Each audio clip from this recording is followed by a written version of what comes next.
ओम वंदे गौ मातरम। मित्रों, ब्रह्मलीन संत श्री डोंगरे जी महाराज द्वारा रचित ग्रंथ श्रीमद् भागवत रहस्य का हम पठन कर रहे हैं।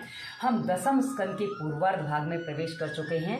हमने अभी तक पढ़ा कि किस प्रकार राजा परीक्षित जो शापित हो जाते हैं उनको 7 दिन में उनके भीतर भक्ति जगाकर उनको मुक्ति के मार्ग तक पहुंचाने के लिए, इनकी मुक्ति के द्वार तक पहुंचाने के लिए सुखदेव जी अनन्य भक्तों के आख्यान के रूप में उनकी प्रार्थना, उनके द्वारा की गई स्तुति आदि उनके जीवन चरित्र को सुना रहे हैं ताकि परीक्षित राजा के मन में भक्ति जागे। और मित्रों, परीक्षित राजा के काम तो ये ग्रंथ एक बार आ चुका है, लेकिन ये ग्रंथ जो है विशेषकर हम जैसे ग्रंथ जो वेदांती नहीं है, वेदांत के अधिकारी नहीं हो पाते, क्योंकि हम बहुत कुछ छोड़ नहीं पाते, हम सब कुछ छोड़कर ज्ञान मार्ग पे नहीं जा पाते, तो ये हम कैसे अपने जीवन को सामान्य जीते हुए अपने गृहस्थ जीवन में कैसे ब्रह्मचर्य का पालन कर सके। क्योंकि गृहस्थ जीवन में ब्रह्मचर्य पालन किया जाए तो भगवान श्री राम, श्री कृष्ण, वामन प्रभु और ऐसे अनेकों महाअवतार हमारे घर में जन्म लेते हैं और वो समष्टि का कल्याण करते हैं।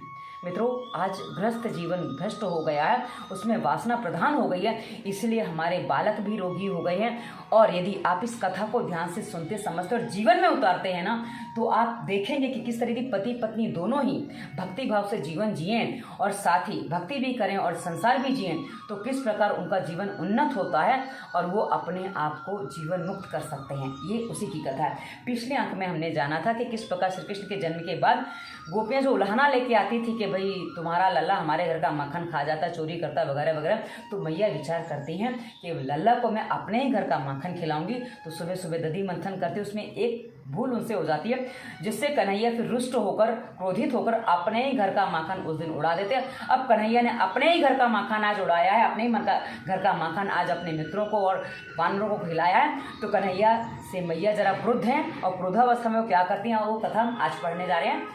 तो पहले मंगलाचरण करते हैं। श्री कृष्ण गोविंद हरे मुरारी, हे नाथ नारायण वासुदेवाय। जय श्री कृष्ण। मित्रों, और आप जिनकी उपासना करते हैं उनके नाम से कमेंट करिए। आप लिखेंगे, हम पढ़ेंगे और दर्शक भी पढ़ेंगे, उतना अधिक ईश्वर का नाम लिया जाएगा जो समष्टि का कल्याण करेगा। और एक बात, यदि आप इस पूरी कथा को साथ में सुनना चाहते हैं तो इसी वीडियो के डिस्क्रिप्शन में हमने डोंगरे जी की भागवत का पूरा प्लेलिस्ट दिया हुआ है। आप सारे वीडियो आपको एक प्लेलिस्ट में मिल जाएंगे, तो आपको कथा सुनने में सरलता होगी। आगे बढ़ते हैं। आज का है विषय उखल बंधन। उखल से जो बंधते हैं वो है। यशोदा ने लाला को चोरी करते देखा तो मान लिया कि गोपियां जो कह रही थी वो बात सच्ची थी। लाला की चोरी करने की स्वभाव बन चुका है। लाला को पकड़कर बांधना होगा। जिस ओखली पर वह खड़ा है उसके साथ ही मैं उसे बांध दूंगी। यशोदा लकड़ी लेकर कन्हैया के पीछे दौड़ी। मित्रों ने लाला से कहा, माँ आई, भागो। बच्चे को भागो। आगे लाला दौड़ रहा है और पीछे यशोदा। जिस ईश्वर को योगी पकड़ नहीं पा रहे हैं उन्हीं को पकड़ने के लिए यशोदा भी दौड़ रही है। यशोदा दौड़ते दौड़ते थककर चूर हो गई है और फिर भी कन्हैया हाथ में नहीं आया। ऐसा क्यों हुआ? श्रीधर स्वामी कहते हैं, अपनी एक भूल के कारण यशोदा उस कन्हैया को पकड़ नहीं पा रही थी। कन्हैया के पीछे दौड़ने के समय यशोदा की दृष्टि में कृष्ण का मुखारविंद और चरण कमल नहीं, पीठ दिख रही थी। तृतीय स्कंद में कहा गया है कि लाला की पीठ में अधर्म का वास है, यानी कि पीठ के पीछे अधर्म का वास है। अधर्म वहीं से उत्पन्न हुआ है। अधर्म को दृष्टि में रखा जाए, रखकर दौड़ने वाला ईश्वर को प्राप्त नहीं कर पाएगा, यानी कि उनको नहीं पकड़ पाएगा। मित्रों, एक बात और बता दूं, अक्सर हम गणेश जी के चित्र को अपने मुख्य द्वार पर लगाते हैं और हम ये मानते हैं कि गणेश जी रिद्धि सिद्धि और सब समृद्धि के दाता हैं, प्रथम पूज्य माने जाते हैं। किंतु एक बात और बता दूं कि गणेश जी को यदि आप अपने मुख्य द्वार पर बिठाते हैं तो उनकी पीठ की तरफ, यानी कि अपने घर के भीतर की दीवार पर आपको वहाँ शिव परिवार को बिठा देना चाहिए, क्योंकि शिव परिवार में सब लोग आ जाते हैं। वहाँ सब विरोधाभास वाले भी बहुत शांति से रहते हैं, क्योंकि बैल भी है तो माता का शेर भी है, मोर भी है तो गले में सर्प भी है। तो इस प्रकार सब विरोधी चूहे भी हैं, तो सब विरोधी प्रकृति वाले सब साथ में रहते हैं। और ये शिव परिवार के अलावा कहीं भी संभव नहीं है। इसलिए यदि दरवाजे पे आपने बाहर की ओर श्री गणेश जी को बिठाया तो भीतर की ओर आप समस्त महादेव परिवार को बिठाइए, तो यह आपके घर में सुख, शांति और समृद्धि लाने का और घर में एकता बनाए रखने का प्रतीक बन जाएगा। आगे बढ़ते हैं। भक्ति और धर्म की मर्यादा, भक्ति धर्म की मर्यादा में रहकर करो। भक्ति को हमेशा धर्म की मर्यादा में रहकर करना चाहिए, अधर्म नहीं होना चाहिए भक्ति में। भक्ति धर्मानुकूल होनी चाहिए। भक्ति में धर्म अधर्म आया नहीं कि वह भ्रष्ट हो जाती है। कर्ता ने जिसको कर्तव्य किया है, कर्ता ने जिसे जो कर्तव्य दिया है उसका बराबर पालन किया जाए तो अपना कर्तव्य अपना धर्म छोड़ देता है, उसकी भक्ति सफल नहीं होती। इनकी जो अपना कर्तव्य अपना धर्म छोड़ देता है उसकी भक्ति कभी सफल नहीं होती है। इसलिए कहा जाता है कि गृहस्थी को अपने बालकों की जिम्मेदारी भी निभानी है, पति पत्नी की जिम्मेदारी भी निभानी है, परिवार की जवाबदेही भी निभानी है, उसके साथ भक्ति करनी है, उसमें भक्ति रस डालते जाओ तो ये साथ में होगा। पर आपका बच्चा रो रहा है और आप माला फिर रहे, उसका कोई लाभ नहीं है। हाँ, बच्चे को खिलाते खिलाते मन की माला से माला फिरते जाओ तो लाभ ही लाभ है, दोनों में भेद है। आगे बढ़ते हैं। संध्या कर्म किए बिना सेवा करने वाले ब्राह्मण की सेवा ईश्वर कभी नहीं स्वीकारते। यदि घर में पतिदेव बीमार हैं और उसकी उपेक्षा कर स्त्री मंदिर जाए तो उसकी भक्ति पूजा भगवान कभी नहीं स्वीकारेंगे।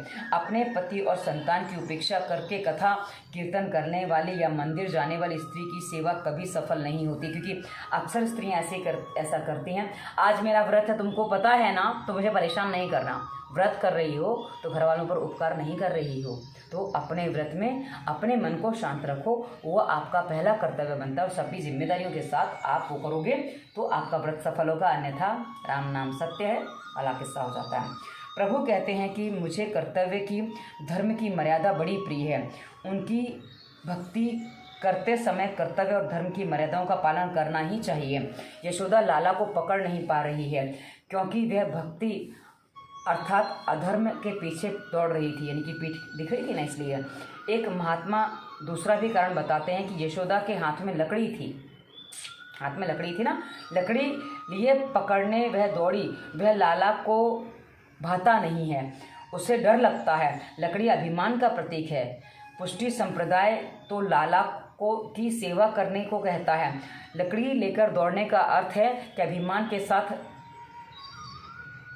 को साथ लेकर दौड़ना, मतलब लकड़ी से अभी ठहर जा तुझे बताती, तो उसमें अभिमान भी आ जाता है। अभिमानी सेवा नहीं करता। कृष्ण कहते हैं कि अपना अभिमान छोड़कर ही मेरे पास आना।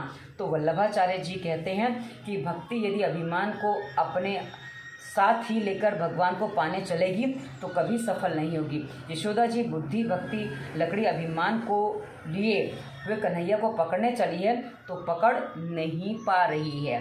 अब पीठ दिख रही थी, ये एक कारण है, और दूसरा कारण भी लकड़ी हाथ में थी तो नहीं पकड़ पा रही है। आगे बढ़ते हैं। सत्कर्म किए जाने के बाद भी यदि आंतरिक अभिमान बढ़ता जा रहा है तो वह सत्कर्म किसी काम का नहीं है। भगवान सभी दोषों को क्षमा करते हैं किंतु अभिमान को नहीं। सभी दोष क्षम्य हैं, अभिमान नहीं, क्योंकि अभिमान तो इंद्र का भी नहीं बचा, रावण का भी नहीं बचा, तो हम किस खेत की मूली हैं, कुछ मतलब नहीं।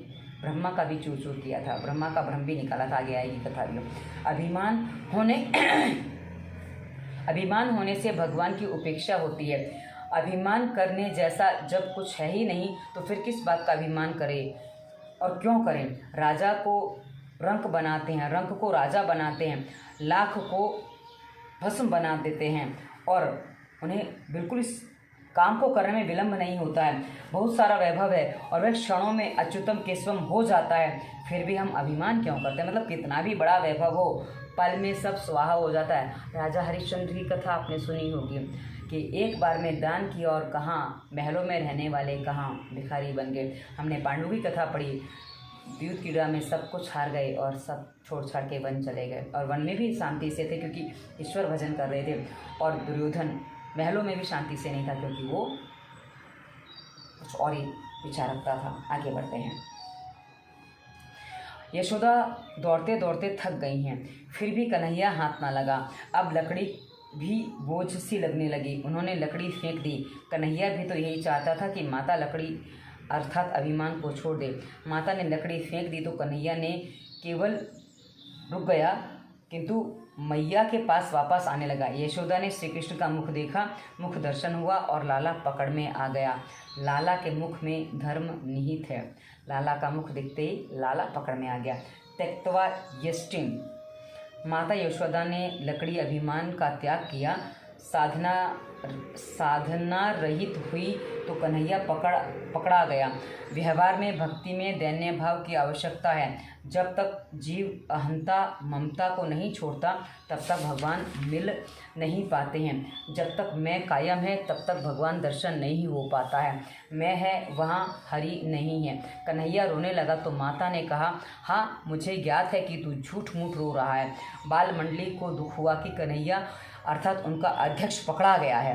अब बाल मंडली का अध्यक्ष 3 वर्ष का बालक है। ये 3 वर्ष के बालक की स्थितियाँ हैं, कितना भाग रहा है। कि आजकल हमारे बच्चे तो नहीं भाग पाते, इतना हम तो पकड़ लेते थे, पर हाँ कन्हैया और भेद है। थोड़ा सा आगे बढ़ते हैं। तो अध्यक्ष पकड़ा गया। सभी बालक यशोदा के पास आए और कहने लगे, माता लाला को बांधना मत, उसने कुछ नहीं खाया है, सारा माखन हमने को खिला दिया है, उसका हृदय तो बड़ा कोमल है। यशोदा ने सोचा, सभी के चहेते कन्हैया को बांधना ठीक नहीं है, फिर भी मैं क्या करूं? लाला को चोरी के स्वभाव से छुड़ाना है, कुछ समय उसे बांध कर रखूं फिर छोड़ दूंगी। यशोदा ने सभी बालकों को डांटा। बालकों ने विचार किया, यशोदा लाला को पीटेगी, सो वे बांधने और न बांधने और न मारने की विनती करने लगे। मतलब बालक को भय लगने लगा, सभी मित्रों को, सखाओं को, कि मैया बांधेगी और बांध के मारेगी। क्योंकि घर में चीज़ होती है, मैंने भी अपने बच्चे के साथ किया है। कई बार हम अपराध करते हैं, मैंने उसके बाद उससे क्षमा भी मांगी है, मैंने भूल की है बेटा। आगे बढ़ते हैं। यशोदा कन्हैया को मूसल के साथ बांधने लगी। उधर सभी बालक दौड़ते हुए अपने अपने घर पहुंचे और अपनी अपनी माता से कहने लगे कि माँ, यशोदा कन्हैया को बांधकर मारने जा रही है। सभी गोपियां दौड़ती हुई यशोदा के घर आईं और कहने लगी, माता, जब तुम्हारा पुत्र नहीं था तब पुत्र के लिए तरस रही थी और आज तुम्हें उसे बांधकर मारने चली हो। हम निर्धन हैं, लाला हमारे यहाँ आकर रोज मटकी फोड़ता है, दधी माखन लूटता है, फिर भी हम कभी उसको बांधने की नहीं सोचते हैं। हम तुम्हें 5 मटकी भर दही देंगी, तुम उसे छोड़ दो। उसने 1 मटकी फोड़ दी तो क्या हुआ, उसे छोड़ दो। मतलब जब बालक अपने घर में जाके अपनी माँ को बात बताते हैं तो सबको कन्हैया कितना प्रिय है, वो वाली बात है। किंतु आज यशोदा आपे से बाहर थी, उनको बहुत क्रोध आया हुआ था। उसने गोपियों से कहा, लल्ला मेरा है, मैं जो चाहे सो करूं, तुम कौन होती हो बीच में बोलने वाली। सुखदेव जी वर्णन करते हैं, राजन, काल के भी काल श्री कृष्ण आज माता के क्रोध से कांप रहे हैं। माता को क्रोधित देखा है कन्हैया ने तो कांपने लगे, और वो हैं कौन? वो काल के काल भी हैं, फिर भी वो कांप रहे हैं।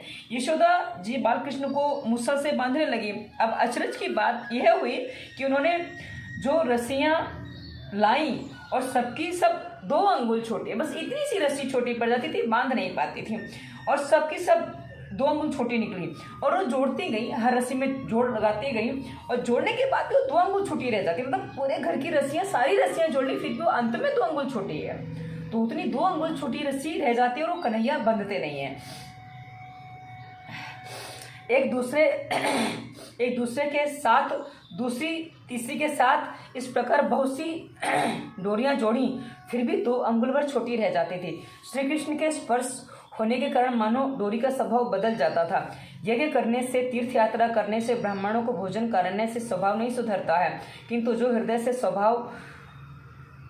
से भगवान का ध्यान करता है, जो मन से परमात्मा का मिलन करता है, उसी का स्वभाव बदलता है। भगवान स्पर्श के बिना स्वभाव नहीं बदलता। ब्रह्म संबंध के बाद और कोई संबंध या बंधन नहीं रह जाता है। डोरी ने बांधने का स्वभाव छोड़ दिया। मतलब कन्हैया के लिए रस्सी में भी बांधने का स्वभाव नहीं बचा है। मतलब जब ये कल्पना करो तो कितना वो लगता है कि कौन था कन्हैया, कैसा था कन्हैया। कभी कल्पना करो, उस कल्पना में खो जाओ तो बस अपने आप संसार भूल जाओगे। यही तो कहा है भागवत में कि भाई कन्हैया की लीलाओं को वर्णन याद करो, बस संसार से मुक्त हो जाओगे। संसार से मुक्त होने का तात्पर्य क्या है? अपने टेंशन तनाव सब भूल जाओ। ये कथा ऐसी ही है। डोरियों को श्री कृष्ण पर दया आई। वैष्णव कहते हैं कि डोरी में ऐश्वर्य शक्ति ने प्रवेश किया था। जहाँ ईश्वर है वहाँ ऐश्वर्य भी है। ऐश्वर्य शक्ति को दुख हो रहा है कि एक साधारण ग्वालिन प्रभु को बांधने जा रही है। गोपियाँ यशोदा से कहने लगी, माँ चाहे कुछ भी कह तू, किंतु इस लाला के भाग्य में बंधन लिखा ही नहीं है। वह तो हम सबको सांसारिक बंधन से छुड़ाने आया है। ऐश्वर्य शक्ति परमात्मा को स्वामी मानती है, वात्सल्य भक्ति परमात्मा को बांधने चली है। ऐश्वर्य शक्ति अपने पति को बंधन में नहीं देख सकती, तो ऐश्वर्य और वात्सल्य शक्ति का यह युद्ध हो रहा है। प्रभु ने ऐश्वर्य शक्ति से कहा, मैं यहाँ गोकुल में ईश्वर नहीं हूँ, यहाँ मैं यशोदा का बालक मात्र हूँ। मैं द्वारिका में तेरा पति होऊंगा, तू चली जा भी यहाँ से। माता को बांधने की इच्छा है तो बांधने दे। गोकुल में प्रेम का प्राधान्य है और द्वारिका में ऐश्वर्य का। ब्रज में तेरी आवश्यकता नहीं है।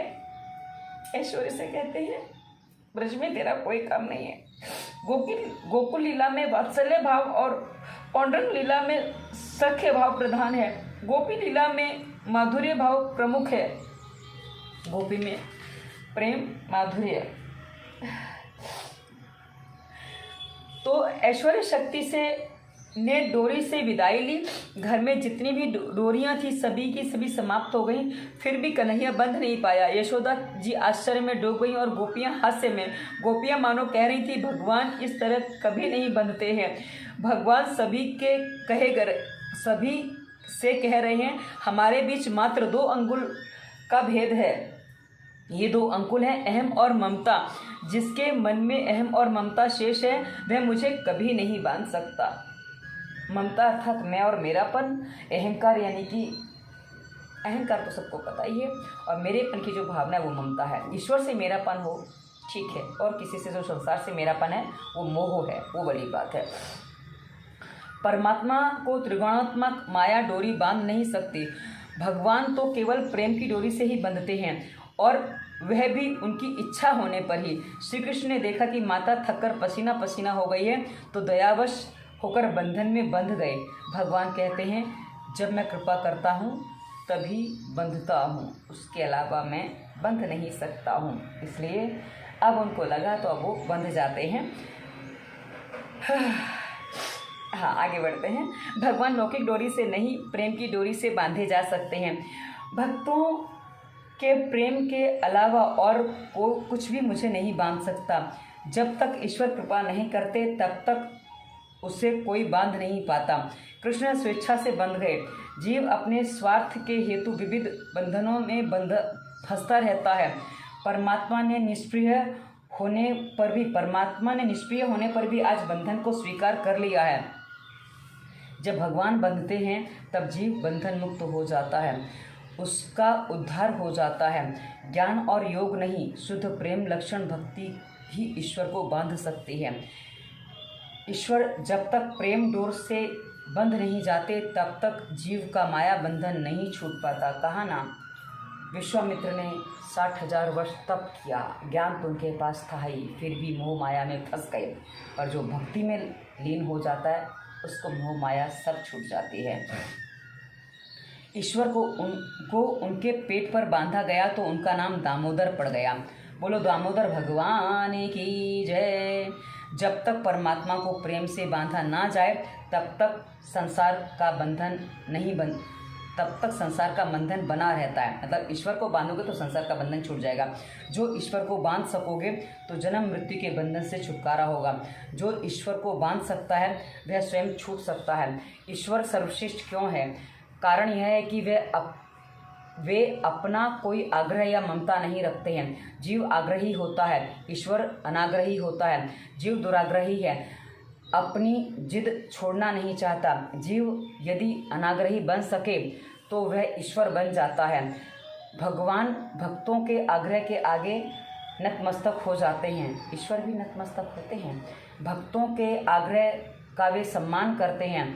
जीव अपना आग्रह गले से चिपका कर रखता है। माता के परिश्रम को देखकर कन्हैया बंध गया। इस प्रकार उन्होंने बताया कि वे भक्ताधीन हैं। ईश्वर ने अपना आग्रह छोड़ दिया है। भीष्म पितामह की प्रतिज्ञा को पूर्ण करने हेतु श्री कृष्ण अपनी प्रतिज्ञा भंग करके शस्त्र धारण किए थे। श्री कृष्ण शस्त्र धारण किए थे। वे हाथों में चक्र लेकर भीष्म पितामह को मारने के लिए दौड़े थे। चक्र यानी कि वो जो रथ का पहिया उठाया था ना, उसको चक्र की संज्ञा दी गई है। इस दृश्य को देखकर भीष्म ने भाव विभोर होकर धनुष बाण फेंक दिए और बोले, वाह मेरे प्रभु, धन्य हैं आप। मेरी प्रतिज्ञा को सत्य करने के लिए आपने अपनी प्रतिज्ञा भंग कर दी। मतलब उनका ये प्रण था कि ये महाभारत के युद्ध में मैं शस्त्र नहीं उठाऊंगा, और उन्होंने वो वचन अपना तोड़ दिया, क्योंकि भक्त क्या मान रहा है, मेरा तो चल जाएगा। तो प्रभु की सीधी यही महिमा है। और राम अवतार में उन्होंने सारे वचन निभाए थे, सारे मान निभाए थे, लेकिन कृष्ण अवतार में कहा ना, सब कुछ बहुत कुछ आगे पीछे किया। आगे बढ़ते हैं। पूर्ण प्रेम के बिना परमात्मा बंध नहीं पाते। मनुष्य का प्रेम कई हिस्सों में बटा हुआ है। वह पत्नी, संतान, धन संपत्ति, वानर, बनाव, श्रृंगार सभी से प्रेम करता है। यदि वह अपना सारा प्रेम भगवान को ही दे दे तो भगवान बंध सकते हैं। दामोदर लीला के द्वारा भगवान बतलाते हैं कि जब तक जीव ममता और अहम छोड़ता नहीं है, तब तक वो 2 अंगुल भर पाना कठिन होता है, अर्थात वह अंतर सदैव बना रहता है। इस प्रकार वे जीव को मिल नहीं पाएंगे। बालकृष्ण ने दयावश विचार किया कि यदि मुझे बांधने से माता प्रसन्न हो रही है तो भले मुझे बांध ले। बालकृष्ण बंध गए और यशोदा की इच्छा पूरी हो गई। परमात्मा को ज्ञानी पुरुष बांध सकता है और भक्त प्रेम से बांध सकता है। बिल्व मंगल जैसे भक्त भगवान को हृदय में बंद कर लेते हैं। अंधे बिल्व मंगल चलते चलते मार्ग में एक खड्डे में फिसल के गिर पड़े। श्री कृष्ण ने गोप बालक का रूप धारण करके उनका हाथ पकड़कर बाहर निकाला। श्री कृष्ण के कोमल हस्त स्पर्श से बिल्व मंगल को लगा कि यह साक्षात भगवान श्री कृष्ण हैं। उन्होंने पूछा तो अपने को एक गोप बालक बताकर कृष्ण भागने लगे। बिल्व मंगल ने कहा, मेरा हाथ छुड़ाकर तो तुम जा रहे हो, किंतु मेरे हृदय से भाग जाओगे तो जानूं, मेरे हृदय से भाग पाओ तो जानूं। मैंने तुम्हें अपने हृदय में बंद कर लिया है।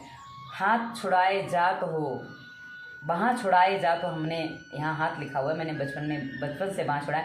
वहाँ छुड़ाए जात हो निर्बल जान के मोए, हृदय से जब जाओगे सबल बखान हो तो। मतलब हृदय से जाओ तो तुम्हें सबल मानो मैं, वरना तो तुम निर्बल हो। दामोदर लीला के वर्णन में महाप्रभु पागल से हो गए हैं। वे कहते हैं कि ज्ञान और तप पर भक्ति की विजय की कथा है यह।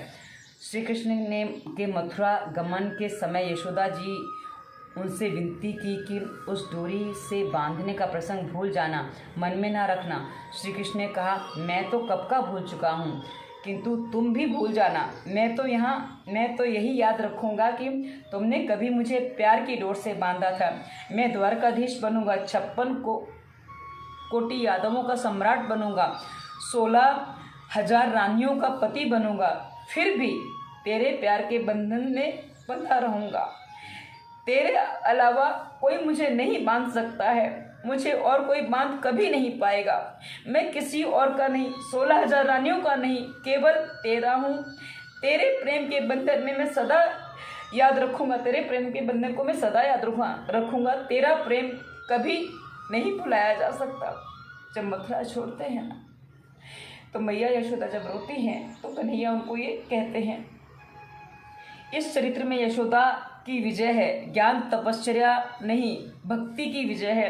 अपने तप के प्रभाव से ज्ञानी जन परमात्मा का दर्शन तो पा लेते हैं, किंतु उन्हें बांध नहीं पाते हैं। तपस्वी भगवान को पहचान सकते हैं, बांध नहीं सकते हैं। मात्र विशुद्ध भक्ति ही उनको बांधती है। इसलिए तो भगवान कहते हैं कि मैं मुक्त तो हूँ, किंतु मैं मुक्ति तो देता हूँ, किंतु भक्ति नहीं देता। यदि भक्ति दान करूँ तो मुझे बंधना पड़ जाता है, इसलिए वो मुक्ति देते हैं, मुक्तिदाता कहे जाते हैं, भक्ति नहीं देते जल्दी। एक बार भक्त दामाजी कर ना चुका सके तो यवन सैनिक उनको बांधकर राज दरबार में ले आए। दामाजी ने सैनिकों से प्रार्थना की कि मार्ग में मुझे पंढरपुर के विट्ठलनाथ जी के दर्शन कर लेने दो। सैनिक उन्हें मंदिर में ले गए। भक्त की ऐसी दयनीय दशा देखकर विट्ठलनाथ जी द्रवित हो गए। अरे मेरा दामा बंधनों में जकड़ा हुआ है। तो विट्ठलनाथ जी एक हरिजन का रूप लेकर राज दरबार में पहुँचे। वहाँ उन्होंने अपना नाम विट्ठू चमार बताया और दामा जी के सभी बकाया कर देने की इच्छा व्यक्त की। इस प्रकार विट्ठलनाथ जी ने अपने भक्त दामा जी को बंधन मुक्त किया। भगवान ने दामा जी को भक्ति दी थी, अतः उनको चमार का रूप लेना पड़ा। भक्ति भगवान को बांधती है। अब भगवान के लिए जाति पाति तो कुछ होती ही नहीं है, तो दामा जी चमार थे, वो चमार बन गए। चलो आगे बढ़ो। लाला को बांधकर यशोदा रसोई घर में तो गई, किंतु उनका मन तो लाला में ही लगा था। कन्हैया को बांधकर अच्छा तो नहीं किया है, किंतु मैं करूं भी क्या। उसकी चोरी का स्वभाव छुड़ाना आवश्यक है। लाला बंधन में है तो सभी बालक भी वहीं बैठे हुए हैं। लाला, हमारे कारण तुझे बंधना पड़ा है, तुम्हें कहीं पीड़ा तो नहीं हो रही। लाला ने विचार किया कि यदि कहूँगा कि हाँ पीड़ा हो रही है तो उनको कष्ट होगा, सो उन्होंने कहा नहीं, मैं तो प्रयास कर रहा हूँ। जिस प्रकार वैष्णव प्रभु को दुख न देने के लिए सावधान रहते हैं, उसी प्रकार प्रभु भी वैष्णव को दुख या कष्ट नहीं देने के लिए सावधान रहते हैं। श्री कृष्ण ने विचार किया कि आज बैलगाड़ी की लीला करनी है। मैं बैल बनूं और मुसल गाड़ी, इस मुसल को मैं बैलगाड़ी की भांति खींचूंगा। और लाला वैसा ही करने लगा। भगवान दामोदर चलते हैं तो उनके पीछे बंधन में बंधना पड़े। भगवान दामोदर चलते हैं तो उनको चाहे बंधन में बंधना पड़े, परंतु अन्य कई जीवों को बंधन मुक्त करना ही है। उनको कई जीवों का बंधन मुक्त करना होता है। यशोदा पुष्टि भक्ति है। पुष्टि भक्ति भगवान को बांधती है। जब वे बंध जाते हैं तब जीव मुक्त हो जाता है। जब तक उनको प्रेम डोर से बांधा नहीं जाए तब तक माया का बंधन नहीं छूटेगा। ईश्वर को प्रेम से बांधो। 9वें अध्याय में बंधन लीला है, 10वें अध्याय में मोक्ष लीला है। यमला अर्जुन मोक्ष कथा है। लाला मुसल को खींचता हुआ उन दो यमला अर्जुन वृक्षों के बीच में आगे बढ़ा। मूसल दो वृक्षों के बीच में टेढ़ा हो गया। लाला ने डोर को इतने जोर से खींचा कि मूसल ने उन दोनों वृक्षों को उखाड़कर गिरा दिया। यमलार्जुन वृक्ष गिरते ही दो तेजस्वी पुरुष के रूप में प्रकट हुए। वे पुरुष अपने पूर्व जन्म में राजा कुबेर के पुत्र थे, नल कुबेर और मणिग्रीव।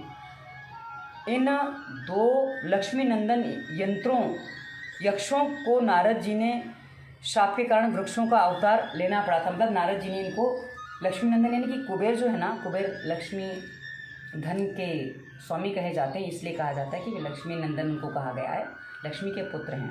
लक्ष्मी जी के स्वामी तो विष्णु भगवान हैं, वे लक्ष्मी नंदन कहे जाते हैं कुबेर जी, इसलिए वर्णन मिलता है यहाँ पे। तो आज की कथा हम यहीं विराम देते हैं। अगली कथा यमलार्जुन वृक्ष में क्या आगे क्या होता है हम अगले अंक में पढ़ेंगे। श्री कृष्ण गोविंद हरे मुरारी हे नाथ नारायण वासुदेवाय। जय श्री कृष्ण मित्रों, धन्यवाद। वंदे मातरम।